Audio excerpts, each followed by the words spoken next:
আমাদের ওয়েস্ট বেঙ্গলের একটা কন্টেন্ট ক্রিয়েটারকে গ্রেপ্তার করেছে, তার নাম হচ্ছে ফিরোজ আলী খান।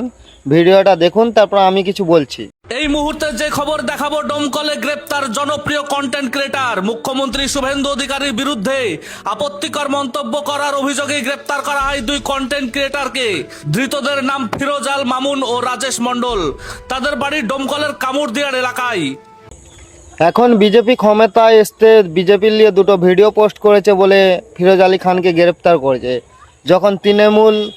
যখন সরকারে ছিল, তৃণমূলের নামে তো অনেক কিছুই বলেছিল, তখন তো কোনো কিছুই তো হয়নি। এখন বিজেপি ক্ষমতায় এসতে কি সাধারণ মানুষের আওয়াজটাকে দাবি দেওয়ার চেষ্টা করছে? এইভাবে দাবালে হবে না। ফিরোজ আলী খান তো কোনো খারাপ কথা বলেনি, কোনো খারাপ তো কারোর বিরুদ্ধে কথা বলেনি। সে জনগণের নিয়ে কথা বলেছিল। তারপরেও তাকে গ্রেপ্তার কিসের জন্য করা হয়েছে? এই ভিডিওটা বেশি বেশি করে শেয়ার করো।